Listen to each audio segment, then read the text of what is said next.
I'm just doing it. Okay, it's setting up your meeting for Facebook Live. Okay, I'm just doing it. Just go for it. Yep, I am. It says live on Facebook. It does? Yeah. Does that mean we're live right now? Oh my gosh. Okay, I see it. I think I see it. And I think we're there. Okay, how do I? Okay, there we go. Now we can both be seen. Are we both seen? Meeting is now streaming live on Facebook. All right. Hi. Hi, Facebook. I think it worked. Let me see. Let me check my phone. Oh, now Amanda's live in her group, so she's not even going to be able to help me. That's okay. That's okay. Let me see. Are we there? Yeah, it looks like we're there. Okay, and it looks like we have 2 people watching. So hello, we are figuring this out. This is take 2. If you saw take 1, I hope you had a good laugh. Okay, so this is take 2 at our attempt at a dual live. This is my friend Megan. Say hi, Megan. Hi. Hi, Megan. Okay, so here's how this came about. On my video on Saturday, I was talking about stepping stones. And as you go through seasons of life, how you can look at each one of those situations, seasons, circumstances, whatever you want to call it, as a stepping stone that propels you forward into the next season of your life. For some of you, I gave the analogy like walking down a path and it's a little bit dark and closed in and you're not really sure what lays ahead. And for some of you, it might propel you into another season that looks just like that. But for some of you, and this will be you eventually, if it's not you right now, it will be.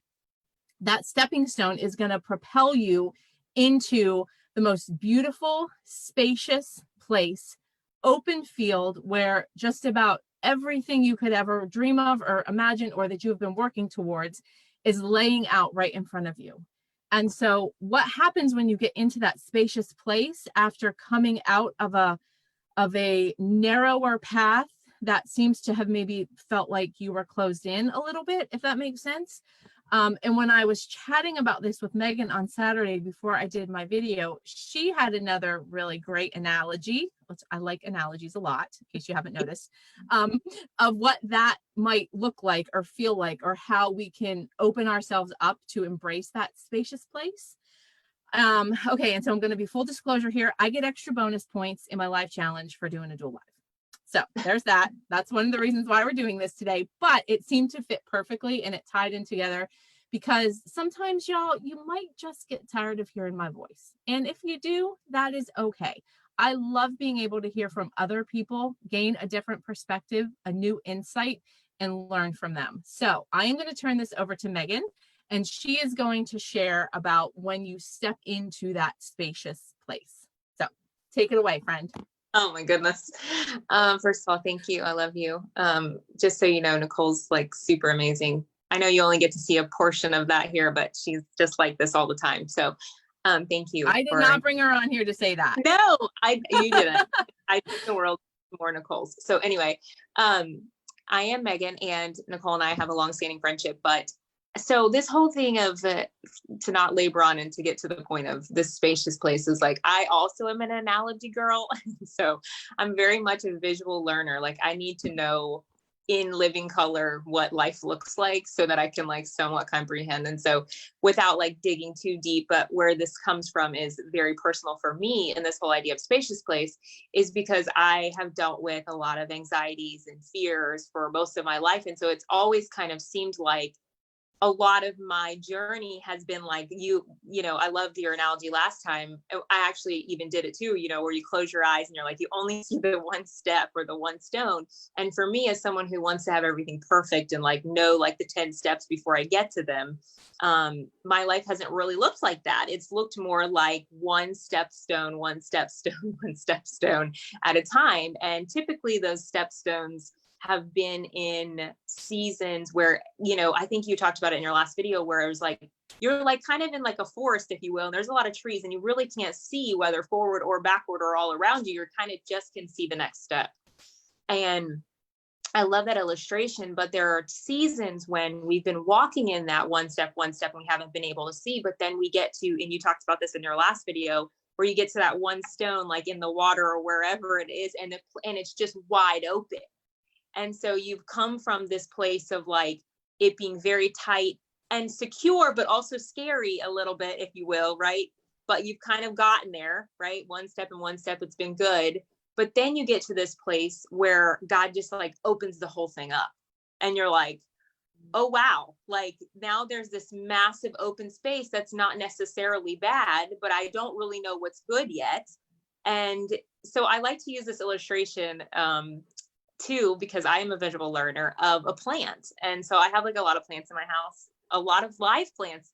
And I actually am very excited about that because I typically kill everything, but I have all these plants that are very low maintenance and I've kept them alive.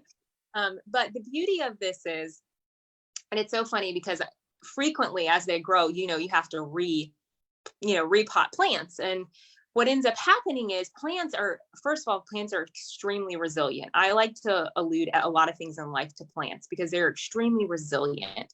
You can essentially kill them and bring them back to life, like legit. But there comes a point where plants, like I have a few where I've like, oh, they're so pretty, but they kind of have stopped growing and I want them to grow bigger.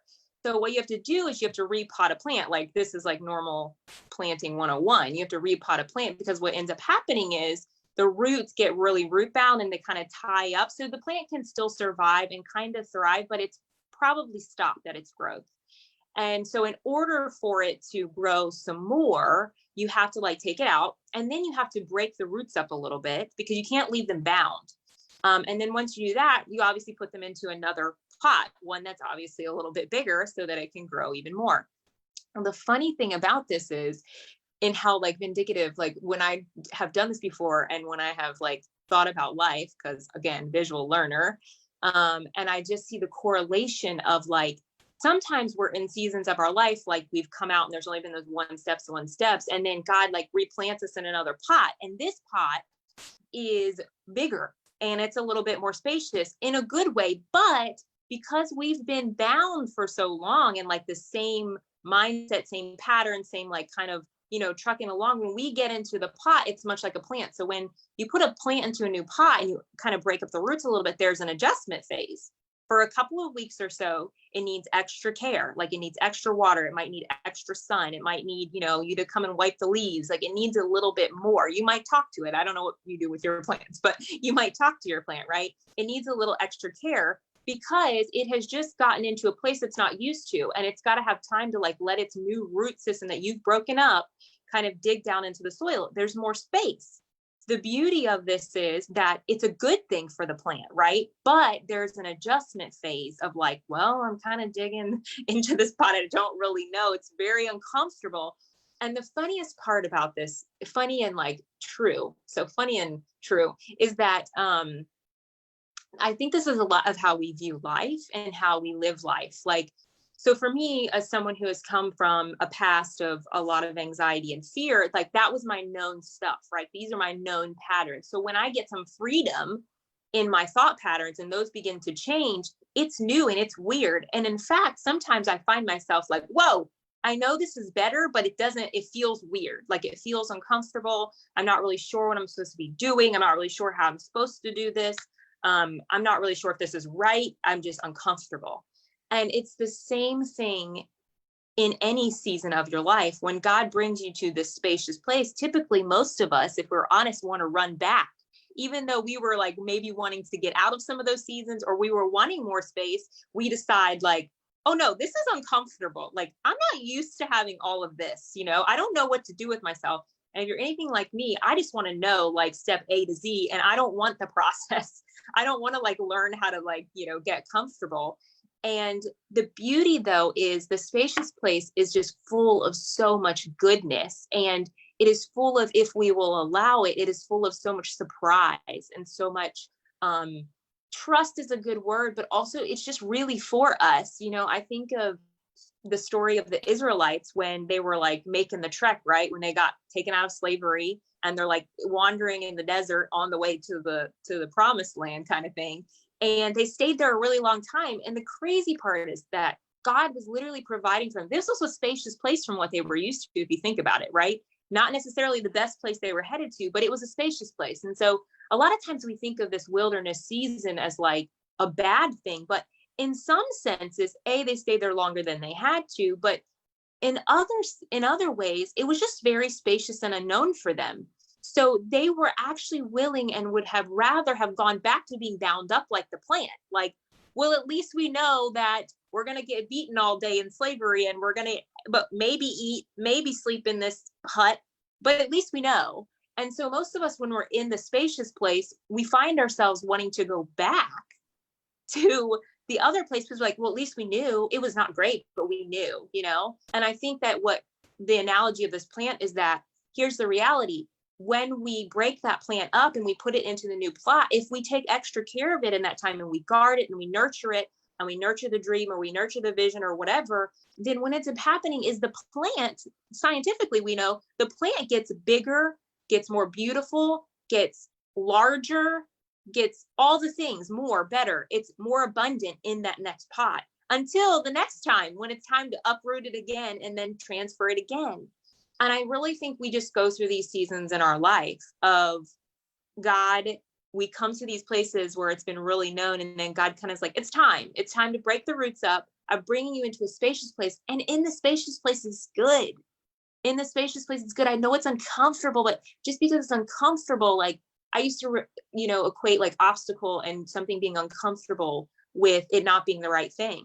But the reality is sometimes the uncomfortability, say that 5 times fast, the uncomfortability is exactly what we need to just see ourselves grow to the next place and the next level.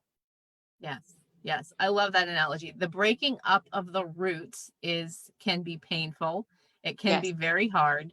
And also the other thing about plants is one of the ways that they go stronger is weathering a storm. When the winds come, like I look at this like, I wish we had a big garden this year, but we don't. But I look at this as, when you take a plant that you have been sheltering at home inside, growing it from a seed, and you put it outside, the first week, that plant looks like it is dying. So it looks wilted and it's laying over. And the first rainstorm that comes through, you think it's just going to be picked up out of the ground and it's going to fly off. That is what produces the strength of the plant. The plant has to experience those trials. The plant has to experience the storm in order for its roots to grow deeper. And so that is just, our life is just made up of those kinds of seasons, because we're in the plant, we're in the season, we're going through the trials, we're facing the storms, the roots are growing deeper, the roots are getting stronger, and eventually we outgrow that season. And we have to sometimes be broken. We have to sometimes be broken apart so that God can replant us in the next season of our life, where we will grow even stronger. And it's a beautiful cycle. And so oftentimes we get stuck in seeing just the brokenness, or just the storms, or just the trials, and we lose sight of what that is producing in our lives. We lose sight of the fruit that we will be able to reap, the benefits of the growth that we'll be able to reap when we just weather the storm. So I love that analogy. So that is awesome. If you have anything else to add, go ahead, but I want you to share how people can find you and follow you and some of your different groups and the things that you have going on. So go ahead. Okay. I do want to add one more thing, because I think this is really important. When you were talking about breaking up and weathering storms, this is really important, especially in the trajectory, if you will, or the atmosphere of our world right now. Sometimes what matters also is the environment that our plant is in. So sometimes, like you alluded to, you've got to be putting good soil, right? Like there are some things that you and I are responsible for, like not everything, right? Like God might already have the pot picked out, like he might already have the place picked out, but there are some things that he gives us the ability to choose, and there's freedom there. And we won't always get it right, like we won't always get it right. But I do believe, especially now, that we really have to guard our plant. We really have to guard our heart. We really have to guard our mind. We have to guard it all. We have to be mindful of the soil that we're putting into the plant. We have to be mindful of the water that we're putting in. By that, I just mean like taking inventory of what we're allowing to be influential in our life right now, who we're allowing to speak into our life right now, who we're allowing to speak over our dreams or be a part of it or pray for us or whatever. What articles we're reading, are they bringing fear, or are they moving us forward in faith? Like, these are the kind of things, like, the world always has a counterfeit of what it is. Like, so if we're supposed to be walking in faith, the world's going to offer you the counterfeit of fear. And so we actually get the opportunity to choose some of the things within our pot, if that makes sense.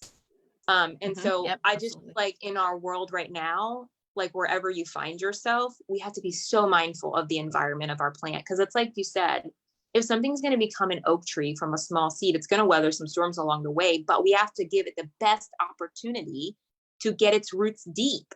And if we just are planting it in the shallow with like just junk in the environment or whatever, and we're just allowing anybody and anything to speak into our stuff, like, then we might find that spacious place even harder, because we're not taking responsibility ourselves. And I'm guilty of this. Am I taking responsibility myself and making sure that I'm planting my seed and then I'm guarding it, and making sure that the roots have an opportunity to get down deep because it's new. Right. And Yep. I just feel like, especially now in our world, that's like super important, Yes, Yeah. definitely. Yeah, Yeah. definitely. So, Well, I'm okay. gonna go first because you Okay. just kind of led me into Go. being able to share the group that I have, and then I'm going to turn it back over to you, because just as you are talking That about was how we have to guard. Oh, see, I knew no, that. it wasn't, but it's good. So I have a group that we just started about a month ago. It's called Guarding the Gate. And so this group was set up with the specific purpose of providing ladies with a safe space in Facebook world. Facebook is an amazing place where you can create community with other people, but it can also be a horrid place when your mind, your Facebook feed can be filled with so much negativity. So I created a group called Guarding the Gate of your home, your body, and your mind. It's a baby, so we're still growing and we're growing together, but you can find encouragement, you can find support, you can find inspiration. We're talking about mindset right now and how to start your day off on the best foot.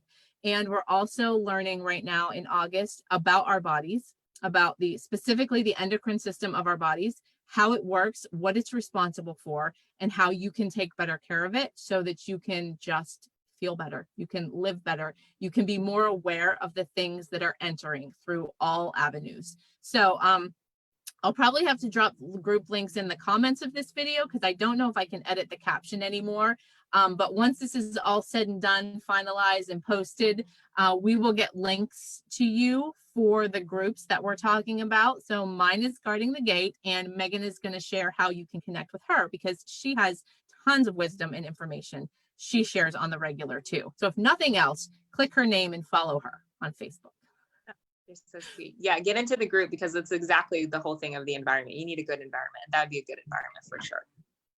Okay, so yeah, simply my name here, just Megan. That's my normal Facebook page, Megan Richards. And then I do have a business. If you're an entrepreneur who's trying to build business, I do have a business building. It's called Business Building for Successful Girl Bosses. So if you were a guy, I'm sorry, it's not for you, but you're still welcome to follow along. But if you are a girl in business, we talk a lot about one of my main goals is to help you build a content-based business. But more than that, it's the deeper thing that I get you in on is to help ignite your purpose, because that can be found in building your business as well. So yeah, that's pretty much it. I can link that.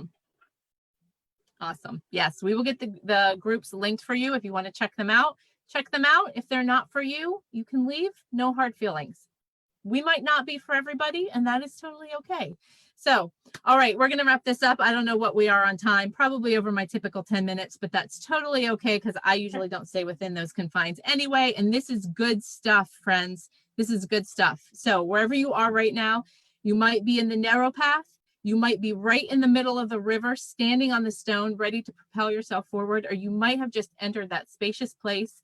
Please know that where you are is exactly where you are meant to be, and embrace it. Embrace that season of your life because it's a continual cycle, all right? It's ups and downs. All right, we're going to get off here. Thank you guys for tuning in, but I don't know if anybody tuned in because on this platform, I can't see if anybody's watching or not. So I guess we'll find you in the comments. If you have questions, let us know. And if not, well, there's that for today.